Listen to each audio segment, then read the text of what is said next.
Morning students, स्वागत है आपका हमारा YouTube channel Indu sir HMS classes पर। जैसा कि देखिए, हम आपको इसके पिछले वाले वीडियो में संस्कृत व्याकरण पढ़ा रहे थे, जिसमें हम आपको कारक के बारे में पढ़े थे। और कारक में हम बताए थे कि संस्कृत में कारक को अनुवाद की दृष्टि से मुख्यतः 7 भाग में बांटा गया है। कर्ता कारक, कर्म कारक, करण कारक, संप्रदान कारक, आपादान कारक, संबंध कारक और अधिकरण कारक, जिसमें हम आपको कर्ता कारक और कर्म कारक के बारे में पढ़ा चुके हैं। कर्ता कारक का भी सूत्र पता है और साथ ही साथ हमने ये भी बताया कि किन किन शब्दों में प्रथमा विभक्ति का प्रयोग होगा। अनुवाद बनाने का प्रथमा विभक्ति से तरीका, कर्म कारक का मैंने सूत्र बताया और उस सूत्र के अनुसार अनुवाद बनाने का तरीका ये बताया कि किन किन शब्दों में द्वितीय विभक्ति का प्रयोग होगा। अब आइए आज की वीडियो में हम आप लोग को करण कारक के बारे में पढ़ाने जाए, जिसमें तृतीय विभक्ति का प्रयोग होती है। तो देखिए, सबसे पहले आपसे कोई पूछे कि करण कारक का सूत्र बताइए जी, या बोला संस्कृत में परिभाषा बताइए। तो करण कारक का सूत्र है साधक्त ममम कर्णम। करण कारक का सूत्र क्या है? साधक्त ममम कर्णम। कोई पूछे करण कारक का सूत्र बताइए, क्या बोलेगा? साधक्त ममम कर्णम, जिसको हम लोग कहेंगे, इसका व्याख्या होता है कि जिसके द्वारा या जिसकी सहायता से कोई काम किया जाए, जिसके द्वारा या जिसकी सहायता से कोई काम किया जाए उसे करण कारक कहते हैं। यानी हम लोग कोई काम कर रहे हैं तो उस काम को देखना है कि हम लोग किसके सहायता से, किसके माध्यम से, किसके द्वारा हम लोग कर रहे हैं। और अगर हमारा काम, कोई भी काम किसी के द्वारा, किसी के माध्यम से, किसी की सहायता से अगर होती है, तो जिसकी सहायता से हमारा काम होगा वही करण कारक हो। जैसे एग्जांपल देखिए, यहां दिया हुआ कि राम पैर से दौड़ता है।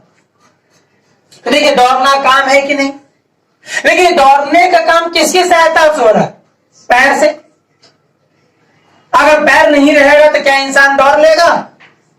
नहीं दौड़ पाएगा। तो क्या देखिए, दौड़ने में मदद कौन किया? पैर। क्योंकि हम लोग दौड़ने का काम हमेशा पैर की सहायता से किए। तो जिसकी सहायता से काम किया जाए वही हमारा क्या होगा? करण कारक। यानी पैर से क्या हो गया? करण कारक। सेकंड कहता है कि सीता हाथ से लिखती है। देखिए, यहां लिखना काम है कि नहीं? अब बताइए कि लिखने का काम जो है किसकी सहायता से हो रहा है? हाथ से। अगर हाथ नहीं रहता तो क्या हम लोग लिखना संभव मानते? संभव होता हम लोग के लिए लिखना? नहीं होता। तो देखिए, लिखने का काम किसकी सहायता से हो गया? हाथ से।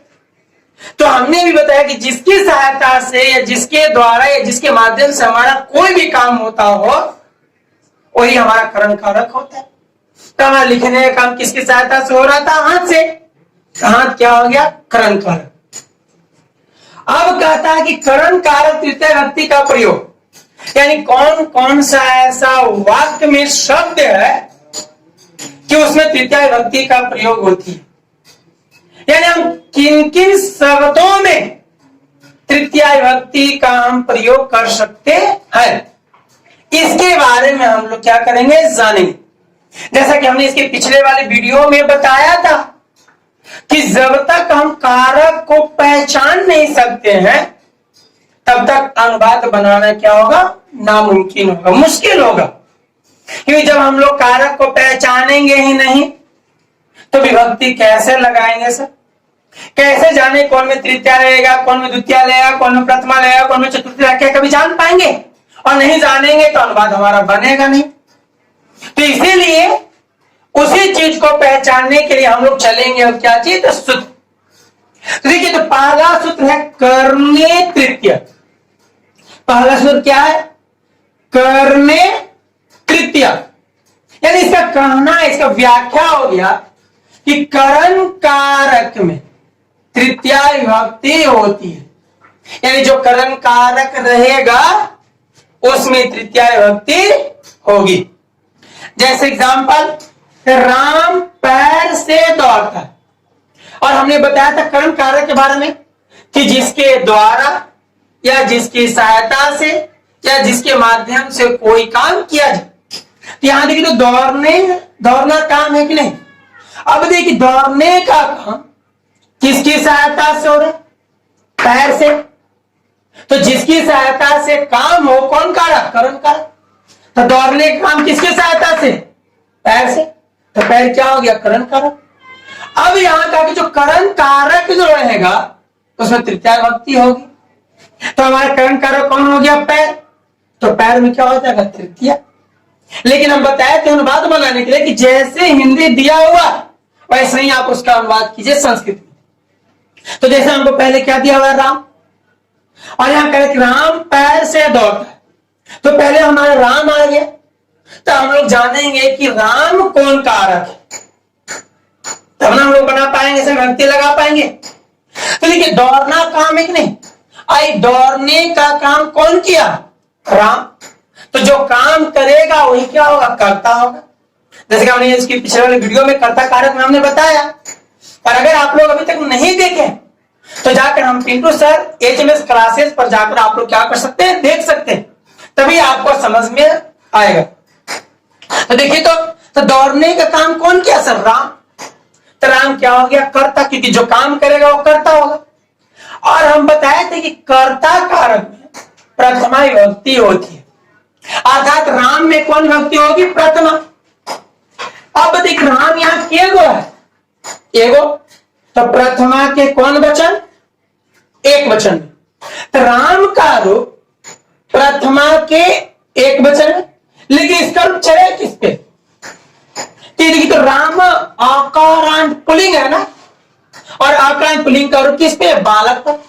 और जैसा कि हम इसके पिछले वीडियो में आकारांत पुल्लिंग, आकारांत नपुंसक, आकारांत स्त्रीलिंग, सब का सदरूप लिखने का ट्रिक भी बताए थे, और बताए थे कि इसका सदरूप किस किस पर चलेगा, कैसे कैसे चलेगा। और अगर अभी तक नहीं देखे तो हमारे चैनल पर जाकर क्या कर सकते हैं? देख सकते हैं। तो देखिए, तो क्या कह रहा है कि राम आकारांत पुल्लिंग है ना, इसके रूप किस पे? बालक पे। तो बालक का रूप प्रथमा के एक वचन में क्या होता है? बालक। तो राम का रूप क्या हो जाएगा? राम। ठीक है। अब कह रहा है क्या जी? पैर से दौड़ता है। दौड़ने का काम किसकी सहायता से? पैर से। तो जिसकी सहायता से या जिसके द्वारा काम हो, कौन कारक? करण कारक। और करण में कौन विभक्ति? तृतीया विभक्ति। तो पैर में तृतीया होगा ना, तो पैर का संस्कृत क्या होता है? पाद। लेकिन बताइए, तृतीया के कौन वचन में जाएगा? एक वचन, द्विवचन की बहुवचन। तो स्वाभाविक बात है कि देखिए, हम लोग को कितने पैर है? दो पैर। और हम कितने पैर से दौड़ते हैं? दो पैर से। अगर हमारा बाय में एक पैर कट जाए या कोई काट ले तो क्या हम लोग एक पैर से दौड़ पाएंगे? नहीं दौड़ पाएंगे। यानी दौड़ने का हम दो पैर से ना सर, यानी कि द्विवचन, तृतीया के द्विवचन। अब सवाल उठा कि इसका रूप चले किस पे? देखिए, आकरण नपुंसक है ना, इसका रूप चलेगा फल पे। तो फल का रूप तृतीया के द्विवचन में क्या होता है? फालाभ्याम। तो पाद क्या होगा? पादाभ्याम। ठीक है। अब क्या? दौड़ता है, तो दौड़ना का संस्कृत धा। अब देखिए, ता है कौन लकार? लट लकार। अब सवाल उठा कि लट लकार है, तो लट लकार तीन पुरुष के तीन वचन में लिखा जाता है। अब लेकिन यहां पर कौन सा पुरुष है, कौन सा वचन में चलेगा? तो हम आपकी इसकी पिछले वीडियो में बताए थे, कर्ता से ही बताते आ रहे हैं कि हमेशा लकार जो है धातु हमेशा कर्ता के अनुसार होता है। तो यहां देखिए, तो कर्ता में कौन? राम ना, और नाम हमेशा प्रथम पुरुष के एक वचन। तो लट लकार करो प्रथम पुरुष के एक वचन में क्या होता है? ती। तो क्या हो जाएगा? धाव ती। अगला देखिए सर, सीता हाथ से लिखती। अब हम बताएं कि जैसे हिंदी वैसे संस्कृत होगा। पहले क्या है? सीता। अब हम लोग जानेंगे कि सीता कौन कारक है, तब ना विभक्ति लगाएंगे। तो यहां देखिए तो लिखती है, यानी लिखना काम है कि नहीं? तो लिखने का काम कौन किया? सीता। तो स्वाभाविक बात है कि जो काम करेगा वो करता होगा। हम बार बार आपको बता रहे कि जो काम करेगा वो करता होगा। तो लिखने का काम कौन किया? सीता। सीता हो गया कर्ता। अब कर्ता में कौन व्यक्ति? तो प्रथमा विभक्ति। तो देखिए तो सीता के एगो है, एगो यानी कि प्रथमा के एक वचन। लेकिन ये देखिए इसका चले किस पे? बालक पे, फल पे, लता पे, किस पे चले? देखिए तो सीता आकार अंतर है ना, और सीता स्त्री है, यानी आकार स्त्रीलिंग। आकार इसका रूप किस पे? लता पे। तो लता का रूप प्रथमा के एक वचन में क्या होता है? लता। तो सीता का क्या होगा? सीता। अब देखिए तो हाथ से लिखते हैं, लिखने का काम किसकी सहायता से? हाथ से। यानी लिखने का काम किसकी सहायता से हो रहा है? हाथ से। तो जिसकी सहायता से काम कौन कारक? करण कारक। और करण में कौन विभक्ति? तृतीया। तो के वहां से लिखेगा? एक हाथ से ना। तो हाथ का संस्कृत क्या होता है? हाथ। अब देखिए के वहां से लिखेंगे एक हाथ, यानी तृतीया के वचन एक वचन। लेकिन इसका उच्चारण है किस पे? ये आकार नपुंसक है, हंस तो देखिए और है ना, और आकार नपुंसक। इसका किस पे? फल पे। तो फल करो तृतीया क्या होता? भले। तो हंस पे क्या होगा? हंसते। अब देखिए लिखती है, तो लिखना का संस्कृत होता है लिख। लेकिन देखिए ती है, कौन लका? लट लका। ये बताए थे कि ता है, ती है, ते है, तो कौन लका? लट लका। और बताए थे कि हमेशा जो है लका कर्ता के अनुसार लगता है। देखिए तो यहां नाम है, और नाम हमेशा प्रथम पुरुष के एक वचन। तो लट का रूप प्रथम पुरुष के वचन क्या होता है? थी। और यह लिखती। आगे देखिए कहा दूसरा नियम है एनाम विकार। सेकंड नियम क्या है? एनाम विकार। इसका व्याख्या है, ऐसा कहने का तात्पर्य है कि शरीर के जिस अंग में, यानी हमारा ये पूरा जो शरीर है, इस शरीर में बहुत सारा अंग है। आंख है, कान है, मुंह है, नाक है, हाथ है, पैर है, पीठ है, पेट है ना, बहुत सारा अंग है। तो वही कहा है कि शरीर के जिस अंग में, बहुत सारा जो अंग है, इस अगर किसी भी शरीर के कोई भी अंग में अगर खराबी हो तो उसमें तृतीया विभक्ति होती है। अर्थात जिस अंग में हमारा खराबी निकल जाएगा उसी अंग में तृतीया विभक्ति का प्रयोग हो। जैसे एग्जांपल का वह पैर से लांग रहा है। आप बताइए इसमें खराबी किसमें? तो देखिए तो पैर हमारे शरीर का एक अंग है कि नहीं है? पैर हमारे शरीर का एक अंग है ना, तो अंग है कि इसमें कौन विभक्ति? तृतीया विभक्ति। क्योंकि खराबी किसमें है? पैर में। अभी बोला कि अंग में खराबी हो, जिस अंग में खराबी हो, तो अंग कौन है? पैर। देखिए अंग है और अंग में क्या है? खराबी है, तो कौन व्यक्ति? लेकिन पहले हुआ तो वह का संस्कृत क्या बताया थे?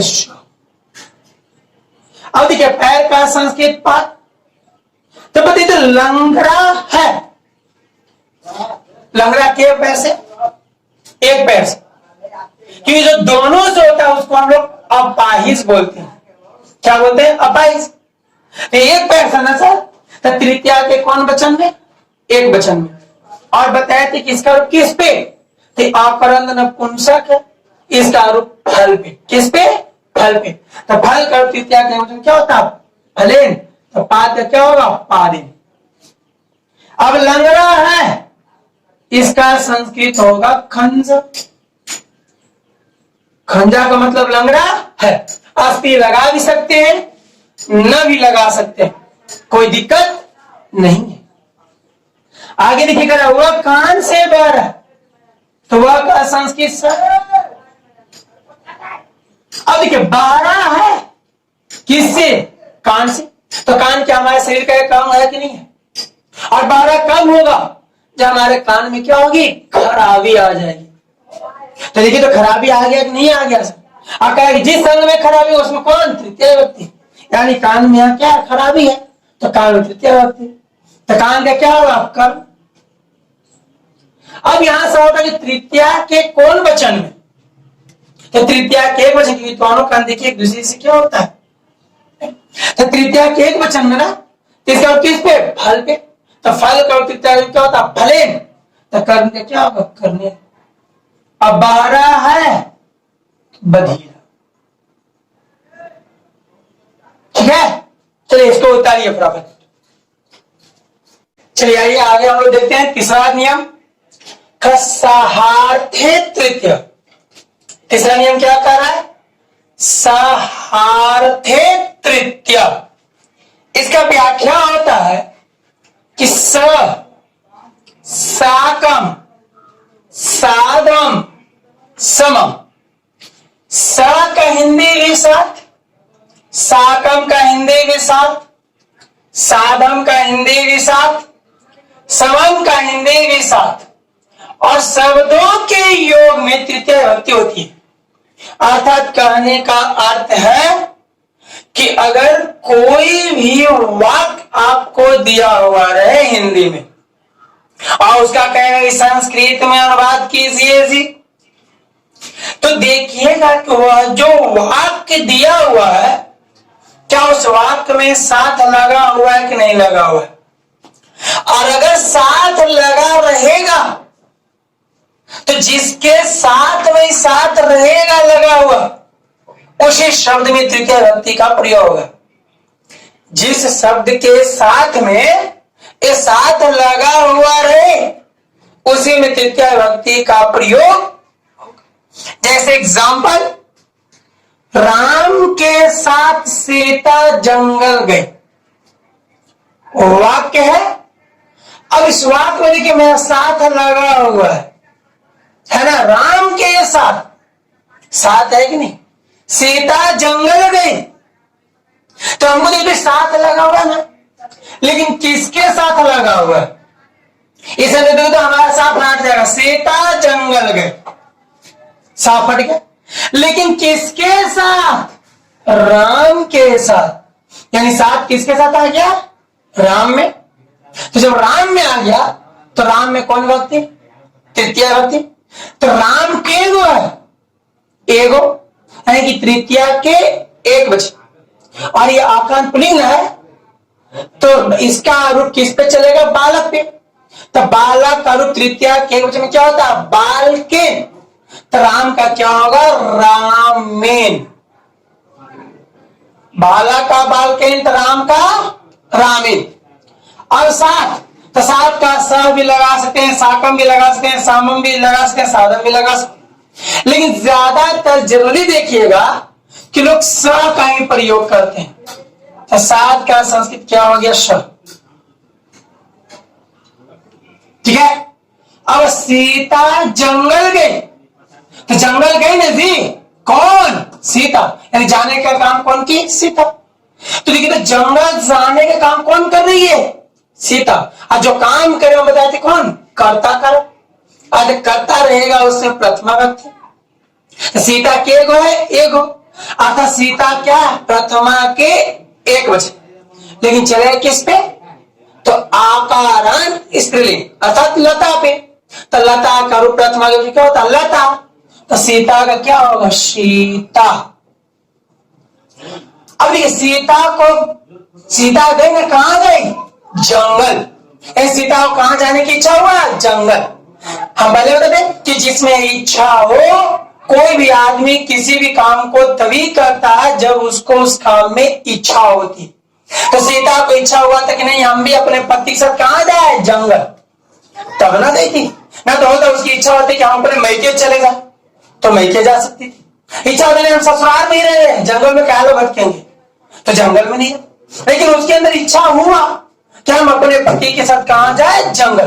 तो इच्छा व्यक्त हुआ कि नहीं हुआ, तब ना जंगल गई। तो जिसमें इच्छा व्यक्त हो कौन कारक, कर्म कारक। और हम बताए थे कि कर्म में कौन विभक्ति, द्वितीय विभक्ति। तो जंगल में द्वितीय ना, तो जंगल का संस्कृत क्या होता है, वन। अब यहां देखिए तो वन कर्म किस पे चलेगा, आकारांत नपुंसक अर्थात हल पे।